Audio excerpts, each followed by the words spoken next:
so we fear, and the fear is coming from, as I mentioned earlier, to this rapidly changing world. And so the humanity is reacting in both fear and from that fear, the lack of trust. Um, so we live in fear. And so how do we react then to that fear and this lack of trust? And we react in so many unexplained ways and unexplained directions that people take their lives. And as Dr. Richard mentioned, also, we live in such a polarized world that, and I really can only react to how we live in the United States. You've become so polarized. It used to say we could not agree on anything, even if it's daylight or dark outside. We really have highlighted that discussion so much in the world today.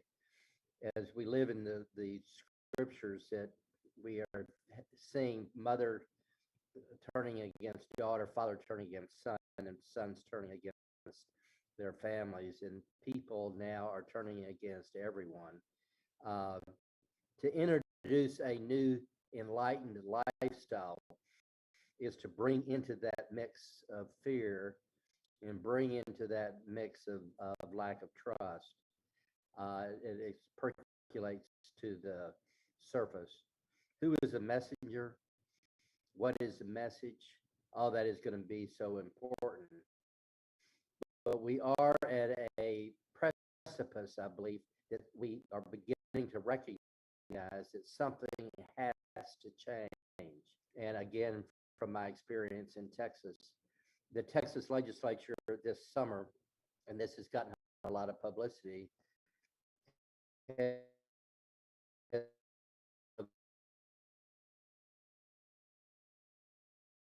gotten a lot of publicity. Um, is that loving one another? Is that looking at, like we were talking about earlier, uh, taking away differences in gender, race, etc., and at any power? Is it looking at equity, as we were talking about before? No, it's not looking at equity at all. Is it looking at common humanity? No, it's not at all.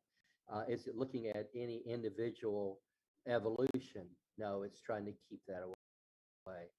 So it is a time, as I said, we are living at the precipice of needing something new to occur in this world. And so I believe it all important. Yes, and also, like you said, like who is the messenger? The Supreme Pontiff of Hinduism has actually presented, so many time-tested, foolproof sciences based in Hinduism. And thank you so much, Mr. John Fitz, for that insightful answer, because it is so true when you said about how it is any of the policies or decision making processes in the present moment, is it about equity? A decision maker is striving to create peace, but without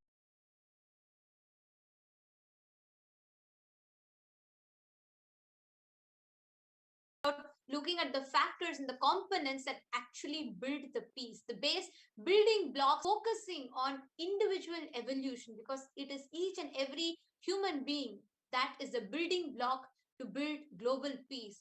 And the Supreme Pontiff of Hinduism beautifully revealed, like he shared beautifully about how it is not by any revolution, it is not a revolution that is going to bring peace. It is individual evolution that is going to build peace. The biggest irony is when people pick up guns and swords and they say, I'm going to fight for peace. That very statement, fight for peace itself, you can never fight to bring peace. Ideology, supremacy of one ideology, it is not by claiming everyone in humanity should follow one ideology. That is impossible. But learning to coexist blissfully, only that can build peace. So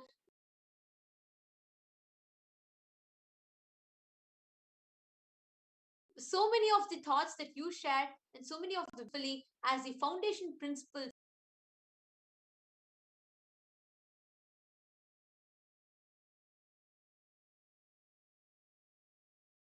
of Kailasa. So thank you so much for that answer, Mr. John Pitts. And also, Mr. John Pitts, just to add up, why? Because as we all are seeing, take any, what do you like?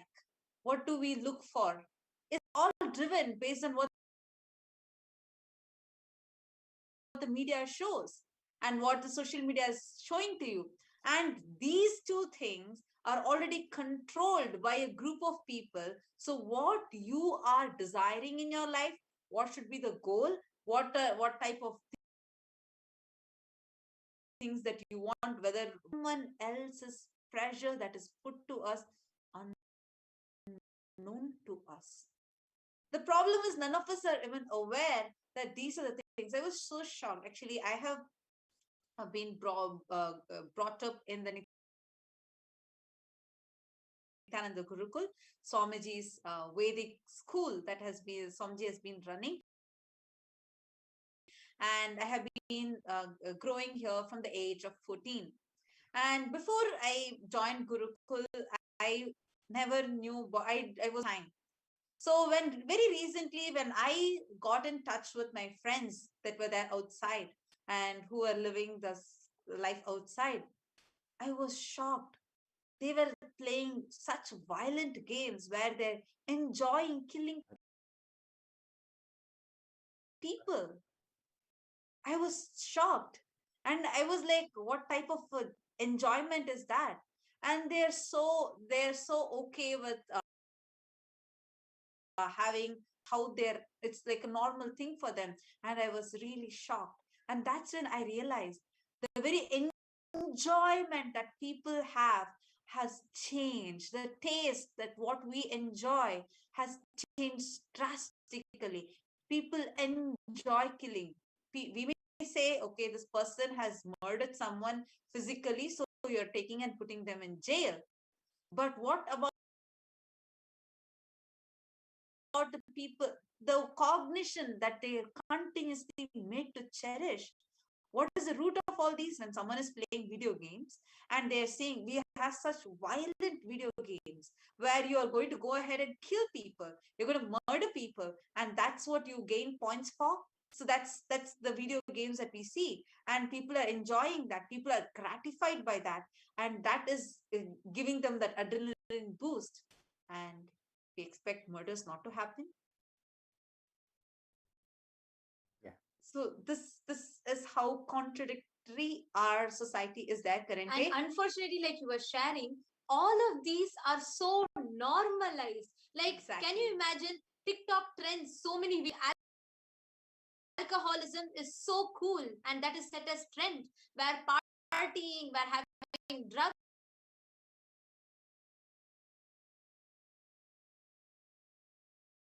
is normalized. Unfortunately, with all of them, out of the pressure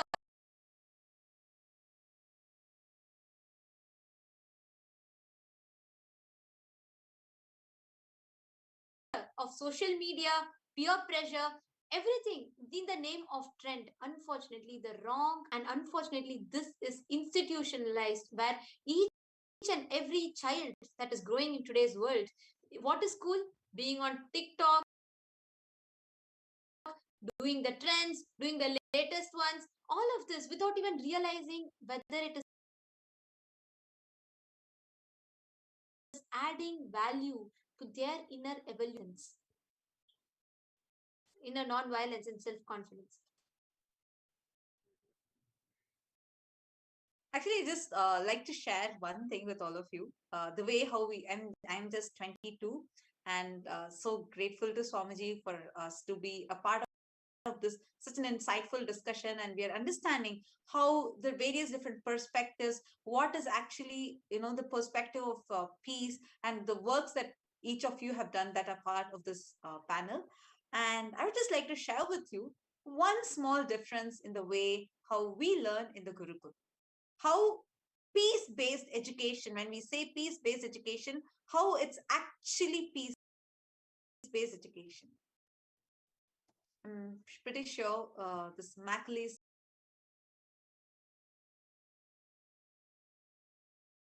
education system, you might have come across this meme already. There's a fish standing in front, and the competition says the person who climbs the tree the fastest is the most mightiest. So this is how literally our current education system is. Everybody is just put with that one rule. Okay, you fit into this mold or you are not fit. So this is how the current modern day education system is. And I would just like to share how we study in the Gurukul. So when we are learning from any book, it is that author's logic that gets digested in us, right? So whenever we are studying books, you have maximum one or two authors that their logic, their way of their thought currents that we grasp from it. In Gurukul, the way we study is slightly different. We first open a chapter, we see the keywords, we note down the keywords, then the power manifestation. So this is a very, very unique contribution of Swamiji, where the powers from inside are awakened. So we have this power called as the power of third eye, through which we actually scan and download the information, the knowledge behind those keywords. So we note that down. And so in this way, we are actually scanning and we are understanding the cosmic knowledge behind it. And then we take these words, go and Google. This is called as Google confidence. That's what Swamiji teaches us. And we Google and understand the various different perspectives of how that concept from physics has so many people talking so many different things about it. So we learn all these, we digest all these, and after that, we open the textbook. Actually, we write a thesis on what we understood. And after finishing all these, then we open our textbook. By then, the textbook would already seem redundant. This is the way we study. So the inner space is not even affected with the forced logic of someone. It's like, see, a particular lock has a particular key. You can't try to force another key into it. It's never going to work. That level, this is the way the Supreme Pontiff of Hinduism teaches us the peace by training us to study in all these different manners. Actually, that was the question I wanted to ask Mr. Richard Kaplan. So, sir, as the Dean of Arts and Culture at the Walla Walla Community College, exactly how do you see the revival of the Vedic education system, the Gurukul, is necessary for a peaceful and stable and prosperous society? Thank you. I'm so glad that your question was preceded by that beautiful explanation of the Gurukul education system, which sadly I have to contrast with some of my experience. So let's see, about 6 years ago, I was attending a conference at Northern Virginia Community College, and it was for college educators all across the country, teaching us how to teach peace building and conflict resolution to our students. And the presenter was a gentleman named Coleman McCarthy, who is quite renowned in the Washington, D.C. area for having instilled the teaching of peace. So there were about 60 of us participants, education, high school education that taught you algebra or mathematics. Everyone raised their hand. Then he said, how many of you had a class that taught peace building or conflict resolution? Not one single person raised their hand. And he said, what does that show you about the values that we're teaching? And if we really valued peace building and conflict resolution, wouldn't we be teaching people how to do that? And just as we wouldn't expect somebody who'd never been taught mathematics to perform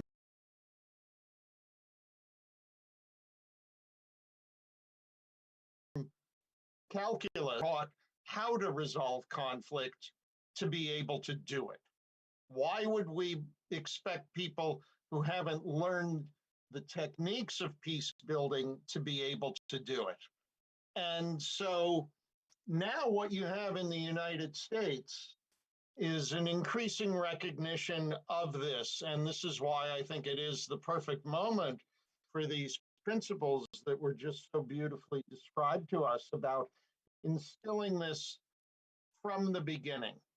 So there are now more than 275 colleges and universities in the United States with peace studies programs and others with related things like genocide studies, social justice, human rights programs.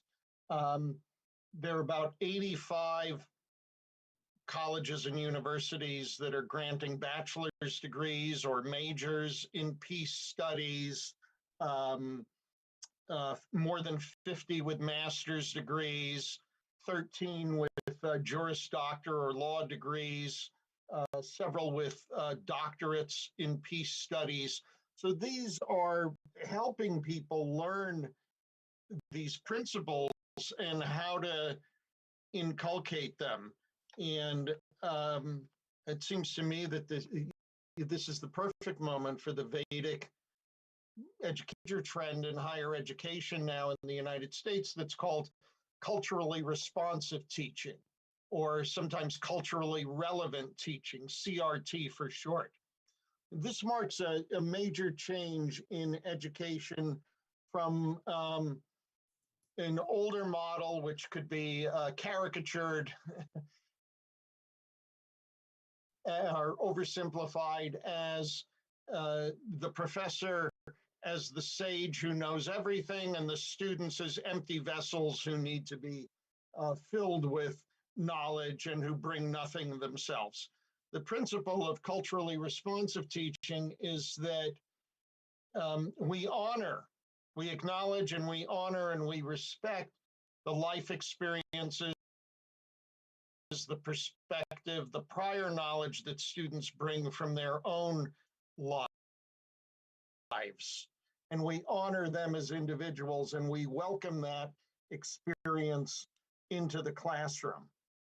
Mathematics curriculum in which all of the instructors have been steeped in principles of culturally responsive teaching and learning cultural humility so that they can recognize and welcome the humanity of each individual in their classes. So I think that we have a great moment here in terms of having laid the groundwork for building on it with these principles of the Guruku that we just heard so beautifully explained. Thank you.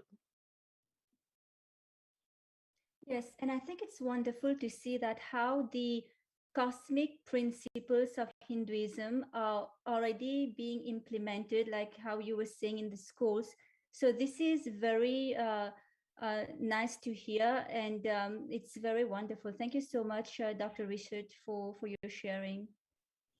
And thank you so much, sir, Dr. Richard, for sharing, because like you said beautifully, the modern Macaulay education system, like the example that you had quoted about the mathematics and trigonometry being taught versus, the conflict resolution and the science of how to create peace is not being taught to kids, because the modern Macaulay education system uniform with same coats, suits, and boots, but unfortunately not cherishing the unique quality of each and every being, what that being is capable for. Like one of the biggest click that I have ever had, because since the age of 12, I've been raised in the Nityananda Gurukul, having been blessed and to have the Vedic education directly groomed by the Supreme Pontiff of Hinduism. So now when I look at the modern schools, right? There are schools for arts, there are schools for mathematics, there are each school, business schools, each school is for a particular purpose where all the children are fit into one template. Each of all the children from different walks of life, where a child who is interested in music, a child who is interested in art, a child who is interested in dance, a child who is interested in science, all of them are taught the same syllabus, same curriculum, forcefully fit into one same template. By the time that child completes the high school, it loses it. But if we see in Vedic schools, in Gurukuls, any universities, all the great universities like Nalanda, Takshashila that existed thousands of years before, one same Gurukul, like I would like to quote an example from the Hindu scripture of Mahabharata, where all the princes and everybody are sent to one same guru, one same Gurukul, one same school. And one same school was able to produce the world's best archer, Arjuna, the world's best astrologer, Sahadeva, and it was able to produce the men who could wield the maces and fight with maces so beautifully, like Duryodhana and Bhima. One same school could produce people who are unique and who excelled in their unique capabilities. In today, what Swamiji has revived as Nityananda Gurukul, one same school, it is just, but each of our passion, each of our unique ability, what we can, what we will have the capabilities to excel in, is beautifully studied, nurtured, nourished, and we are empowered to lead in that. Whether a child wants to do temple construction, he is empowered to focus on that perspective. Whether a child is passionate to do arts, designing, he is empowered and focused in that perspective. Whether a child wants to do website designing, that child is nourished and nurtured in that aspect. Whether a child is interested in social media, how they can enrich and reach these sciences and profound teachings to the humanity, they are nurtured in that perspective. Every child's unique perspective is studied, and we are supported, nourished, and nurtured and empowered to excel in that. This teaches us the fundamental principle that there is no template for what is called the perfect man that exists. There is no need of uniformity. There's no need of coats, boots, and suits that needs to be fit into every man. And this teaches us to respect each and every one as a unique consciousness, where each and every one of us are excelling and expressing our best capabilities, or the ultimate, the Paramashiva oneness, whatever we